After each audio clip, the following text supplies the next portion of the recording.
All right. Let's just go ahead and get into this. Welcome back to another episode of Tread Talk, and I am Zyan, aka Tread. Now you may be looking around like, why is there so much water here? Well, this is from my new sponsor, Alky. Alky is basically a water bottle company that promotes mental health and inspiration and motivation and things like that. They have a QR code on the back that you can scan. It has mental health resources and more about the company. And quick backstory with this product and this company, just saying, this company, this guy, black owned business reached out to me and was like, hey, like, how would you feel if I sponsored the podcast? And I mean, like, that meant probably more to me than it did to him. And I don't know. But I like to show love to people who show love to me genuinely. So, you know what I'm saying? Like, I'm overly hyped, like, let's do it. And it's not because it's my first personal brand deal or my first personal thing, but with this podcast, it's something I started so soon. It was like I started this so short ago. Like, it hasn't been much time. So for somebody to want to like invest into it, invest their brand, invest their stuff into it, it's just mad love. You feel me? So be prepared for every intro with Alky, mid commercial, mid podcast breaks with Alky, and then of course do my outro. I'm gonna shout them out, but definitely dope brand, dope owner, no bad, no smut on their name at all. They're really good people that I know. So yeah.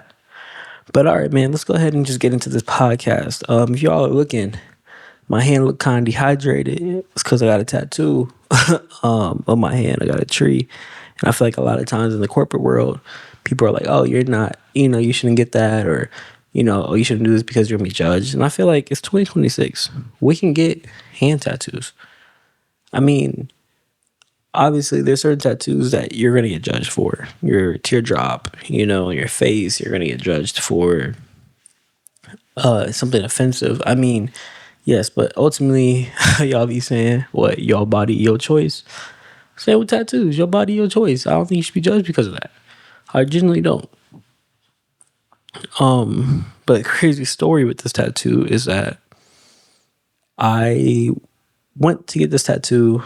I booked this tattoo originally with a whole different artist, and they kind of sort of canceled on me. And I'm okay with cancellation. Like, I understand things happen, like family emergencies, whatever the case may be, right? But he told me, hey, mind you, I sat at the mall this day for 3 hours because I didn't want to go all the way back home and then to shoot across town. So I was like, I'll go to the mall, shop a little bit, and then I'll go from there because the mall was close to the shop. So I'm kind of like, wasting the day away at the mall, taking my time looking around, whatever.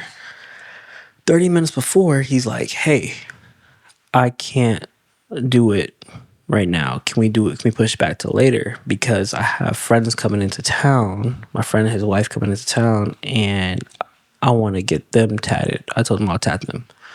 And I mean, like, I get looking out for your day ones. I get that I'm probably an easy client because I be chilling. But at the same time, I'm paying. Same time, I've set time aside to get this done. I had a photo shoot that I had to do, and I wanted to have this tattoo featured in that photo shoot. So, you know what I'm saying? Like, it wasn't convenient for my schedule. And then I was like, okay, you know what? We'll just push back a couple hours. And he was like, actually, can we do tomorrow morning? And then I got no response after that. And then I'm like, okay.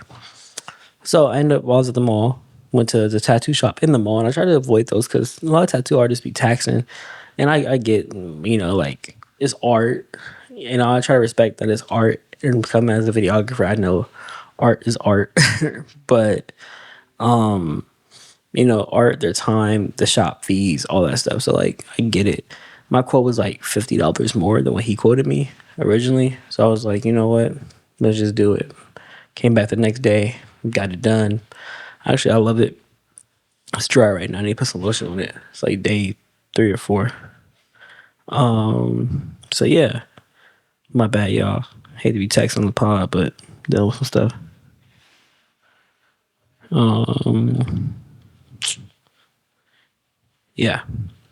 So then I got this tat, and my mom actually found out about it when I went to pick her up for something, and she looked over. She was like, "What's on your hand?" I was like, "Oh, it's a tattoo," and I left it at that. I'm not. I'm not.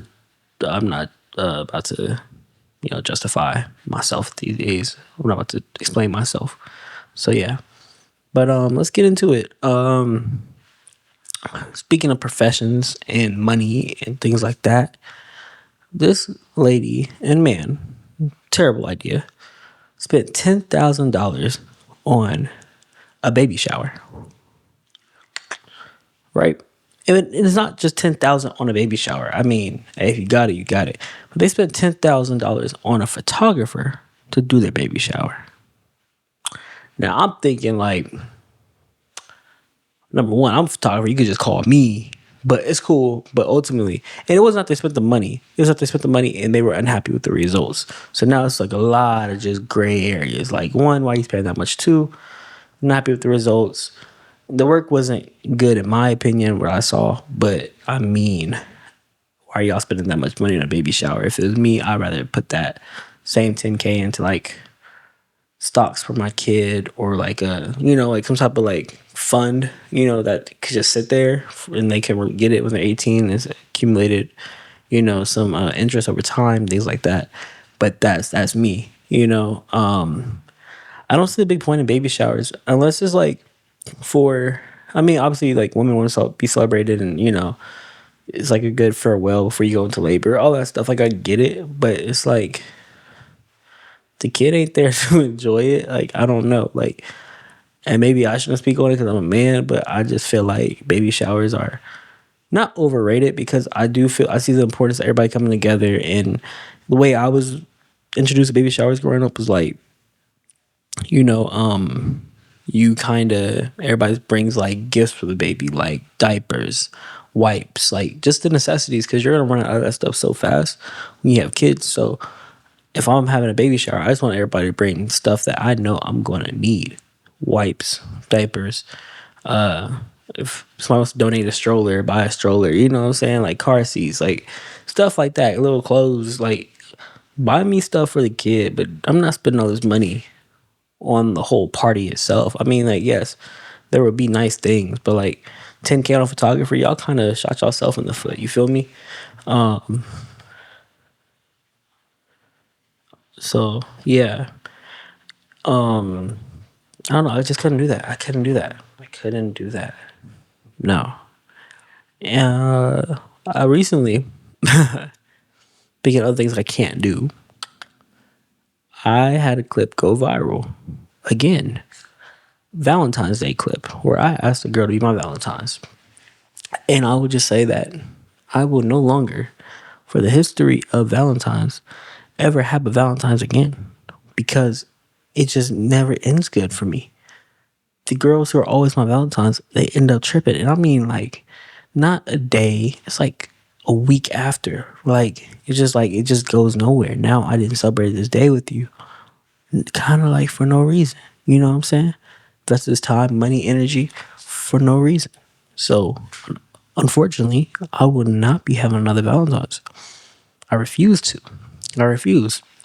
And since we're on the topic of Valentine's, I gotta talk to y'all about these two couples I absolutely hate. And this is just a portion of the podcast that I just want to really, really, really talk about how much I hate these people.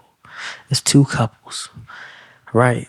The first one, I hate Meg the Stallion and Klay Thompson. And I'm not that type of messy person to be in their business, but I really hate that because I feel like, as a Tory Lanez fan, activist, I've mentioned before, once y'all hear Tory Lanez come on, you just know thrashing is about to happen. So, the fact that Meg is walking around here all happy with Klay, I knew Klay was fake when he left Golden State. Like, you gonna leave your bros behind? Cool. I don't like Klay either. But Meg, I really don't respect her because all that stuff with Tory Lanez. I just gotta put that out there in the universe. No, it's gonna be free Tory till it's backwards. And then my second one, I hate the most. I don't even know bro's name, but I just know he got my girl. Coil Ray and Justin, my boy. I hate y'all. I hate seeing y'all together. I hate y'all podcast. I hate everything about y'all. Why? Because Coy, it's supposed to be me and you. You supposed to be sitting next to me doing my podcast with me. I left you some messages in your voice note. And I just got to promo myself real quick to you. I left some messages in your voice note. I mean, I left some voice notes in your messages. I can't even talk straight thinking about you. You see that? I left some voice notes in your inbox. If you could just give them a listen, I really would appreciate it. But nah, I hate seeing y'all together. Like, I don't know why she just got to keep having. She had a kid with the last dude. She over here about to marry this one. Like, am I ever gonna get a chance? But Coy, if you ever, want to go out, let me know. I'm here. I'm here. I'm available. Yeah, I'm really praying on y'all downfall. I really am, and I'm sorry it's like that, but it is. You made me go to Tinder and BLK and all these apps, but I'm actually done with these dating apps. I hate them. Every time I've actually done a dating app, now that I think about it, it's never ended good for me. I met this girl off Facebook dating, and she told me she lived. I gave her my street address. She said, "Oh, I live on that street." But the thing about my street is that there's like a north side of my street, which is a really nice area. Then you go to the south side, which is about 25 miles away. Same street name, just south of it. And that's where it gets rough.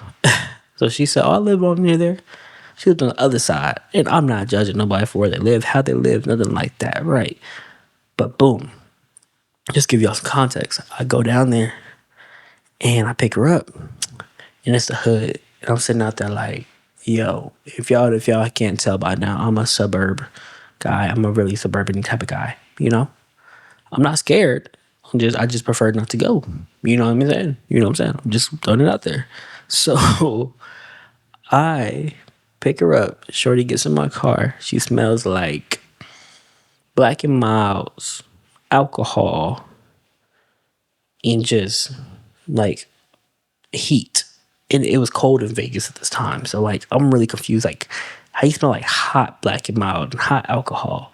It's just like, ugh, And and then on top of that, she had like a really deep voice. And I'm sitting here like, hey bro, what's between your legs, respectfully? Like, I don't know. I'm thinking to myself, is this one of them Transformers? I don't know. And so I'm like, okay, you know what? And I almost told her like, yo, just, go back inside and we can just split ways. But I was trying to be nice. Trying to be nice. And we went and got food. And when she ordered, she was just so rude to like the customer, like the people, like it's just like she had no like, decency for like customer service workers, and like just felt really entitled but ghetto at the same time. And I was like, yeah, this is not my type of vibe. I ended up telling her like after we got food, I was like, hey, like you're going home. I'm not really taking you back to my crib. Like I don't really want to like hang out with you. So I took her home, to her home, and she was crying the whole way. And I mean, I'm sorry, but I don't know. And then I did date a girl off Tinder, my ex. And the thing about Tinder is that like you should never wife a girl off Tinder. Ever wife a girl off Tinder. I'm just gonna say that right now. You gotta think about it like this, right? They on Tinder getting thrashed. Thrash. They going on these guys getting thrashed one night, hookups, thrash. Right? Then when they find someone nice and is stupid and gullible like me, then it's like, oh, I like him. But then Shorty didn't have the app for like a year and just went through getting thrashed for a full year. Then she found a nice one. And they trying to, you know what I'm saying? They're trying to make me a husband and stuff. Like, no. So I'm done with dating apps. I'm sorry. I refuse to do that ever again. Nope. You got it. And I mean, how many dating apps have I been on? Let me think. BLK, Tinder. What's that other one? I hate Hinge too. You know why I hate Hinge? I hate Hinge because I feel like Hinge has too many questions. You know what I'm saying? Hinge has too many.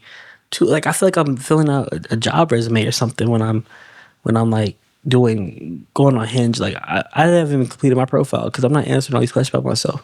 You know what I'm saying? Just look at my picture, right or left. Like come on, you know what I'm saying? But I mean, Hinge is where if you want to really get to know somebody, I feel like, and for where I'm at, I'm not. I'm sorry, I'm not about to read through all 21 questions that you answered. Maybe I should, but I'm sorry, I just don't have the time of day. But let's get into this past weekend. Why do you females do this? Right. If you know me, you know I go out to a certain club out in Vegas.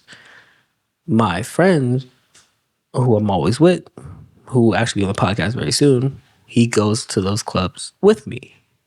Right. So you probably see both of us together all the time at these clubs. Well, we went out on Friday, right? Then nothing happened. We were chilling. Then Saturday comes. He actually didn't come with me. I brought a girl who I'm talking to, with me on Saturday. And why is it that all the females we saw on Friday and the weeks before want to just bum rush me, talking about, hey, how's it going? Oh, who's this? Like, can't y'all see I'm occupied? I'm with somebody? Like, I don't get it. Like, y'all showed no attention to me the day before, the night prior, the weeks prior. Besides, I mean, it could have been like we said hello, we talked a little bit, but like you want to just come up to me acting different, and you see I'm trying to talk to somebody when I brought somebody here. Why are we doing that? Why are we doing that? Don't no. Keep that same energy you kept the other nights when you saw I was all alone, chilling, mind my business. But now you see me over here, and mind you, I'm in the corner of the club with the hood on, mind you, right? Hood on in the back corner of the club, just vibing, dancing, us. And then it's like people were making eye contact with me, locking eyes from across the club, and they just want to walk over. I'm sitting back here like, oh my God. So at the end of the night, about four of y'all came up to me talking about hey, how's it going? Who's this? Man, if y'all don't get on with that, bro, I'm sorry, man. Like, I think the worst thing that's happened to me with that, now I think about it, was like there was this one girl who showed me no attention whatsoever, and that's okay. Like I tried talking to her at one point before I got a relationship with in the past, and she was like, like not vibing. Cool, respect. I'm at the mall with my then current girlfriend, whatever. Right. Shorty sees me at the mall with her, and this girl becomes the most friendliest girl ever to me. Like, she's like, oh my God, hey, this your girlfriend? Oh, okay. Then she asked me a question about my room because I did bring her to my room, but we didn't do nothing. So, like, she asked me, like, something like, oh, like, did you get that stain up from your room? I'm looking like, oh my God, I've walked past you for the past 3-4 weeks and you ain't said nothing to me. And I've been cool with that. I'm cool with that. But don't start acting weird when you see me occupied. Like you trying to sell me right now for what? Just hating. Just hating for no reason. So yeah, man. Man. Oh man. These girls be tripping, dude. But before I head out today, I want to just touch on a couple more things. One, I want to just say thank you to everybody, seriously, who has been showing love to this podcast. I have been a little bit inconsistent, but my inconsistency only becomes from wanting things to be so perfect for y'all, man. And I really, I'm a perfectionist, and it's a strength and it's a weakness of mine, It holds me back at times, and sometimes it's like, no, I need to wait.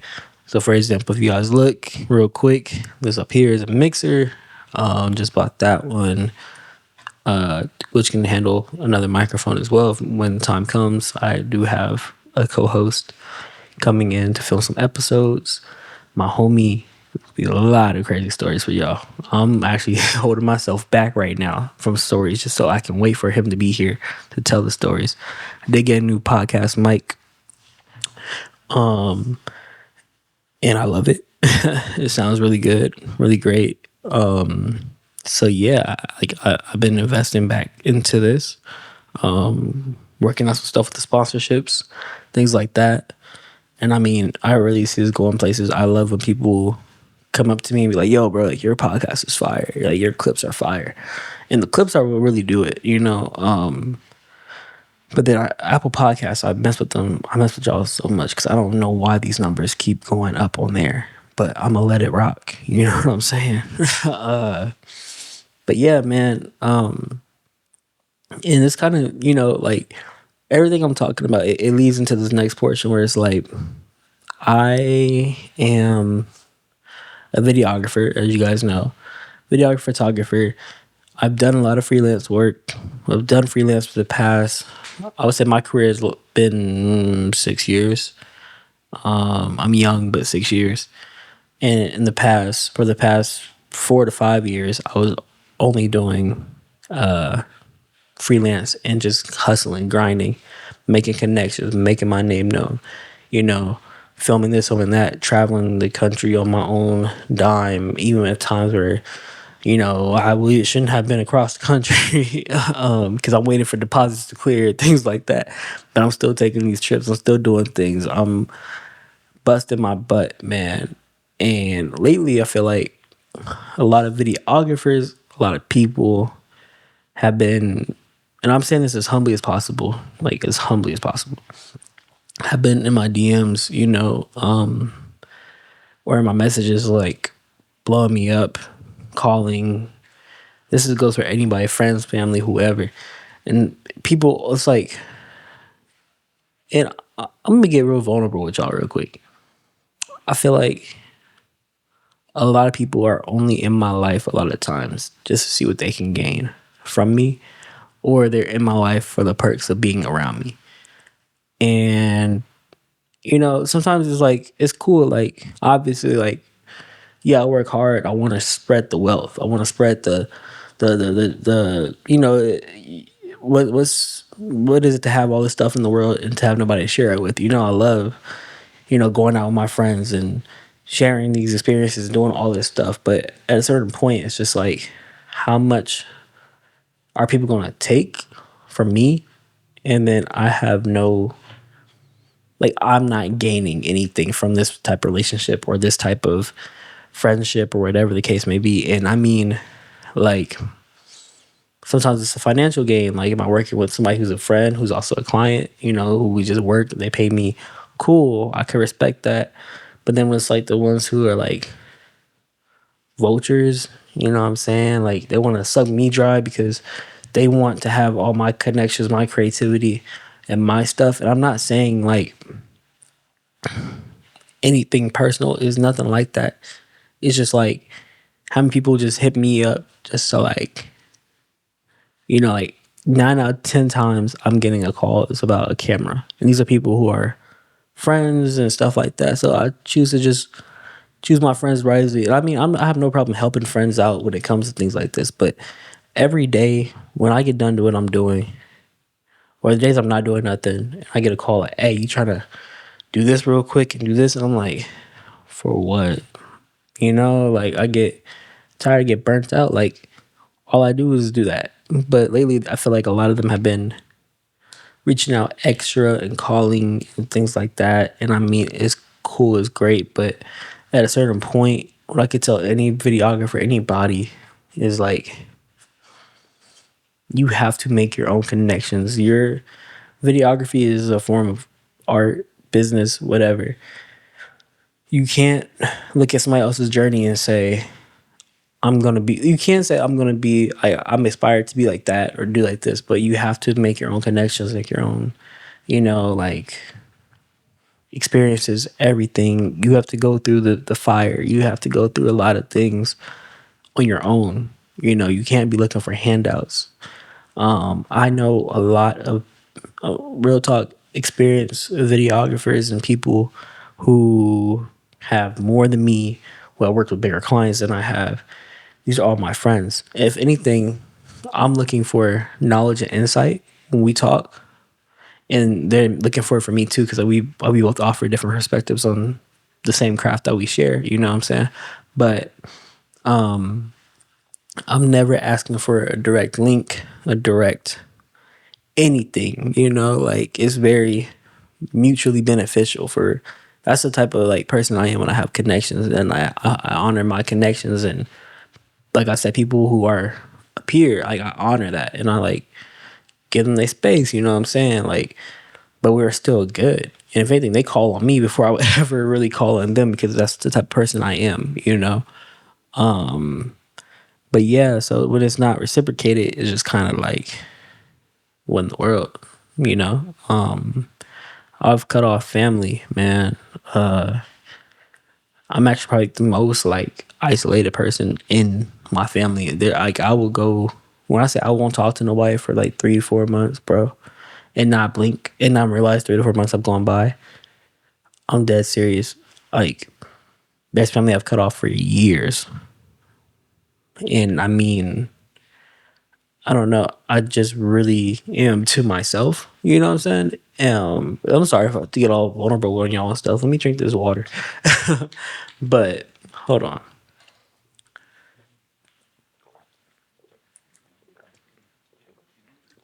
It is refreshing though. It's really good water. But no, yeah, man. I think it's okay to distance yourself from damn near everybody if you have to accomplish your goals, because if they're not helping you, they're just hindering you. It's okay not to answer the phone. It's okay to, you know what I'm saying, have your space. Don't burn bridges, but if you have to burn some bridges, burn. It's okay. I'm saying do what's best for you when it comes to your journey in your life. And unfortunately, sometimes in life, bridges will have to get burned. And this is like the dark side of it is like, yes, bridges will have to get burned. You will have to lock in and be a ghost for a minute. You will have to go through that fire by yourself sometimes. But then I will say though this too: make sure that you have like people in your circle or around you or nearby who can respect your space. But then when you call on them, you be there, or they're there for you. But when they also call on you, you be there for them, even when you are going through your battle. Like I have friends who they know like, hey man, I know you be going through it right now, but hey, like, can you do this? Can you do that for me? And I'm like, yeah, man, of course I got you. You know what I'm saying? And you just have to like establish friends that can respect your boundaries and know, hey, if I'm calling you right now, bro, I really need something, or I need your advice or your help, answer that call. You know what I mean? But yeah, man, it's been crazy. It's been a crazy journey. And again, I just want to thank everybody for watching. I'm gonna wrap it up here, but huge shout out to Alky again. They are a great, actually, they're more than great. The owner, he was really nice, and I support a lot of black owned businesses. And honestly, I don't like endearing that term black owned, because this is just an incredible business. No matter the color, no matter the thing, this business is focused on helping anybody and everybody. But the fact that it's my black brother, holding it down, double props to him. But these bottles have QR codes that help with mental health, help with motivation, inspiration, anything else that you are going through. There are resources out there. And having it in the form of a water bottle, things that people drink every day, all of them, the sports ones, there's small bottles, big bottles. He's came through, he's plugged me. He got these bracelets, man. Like, huge shout out to Alky.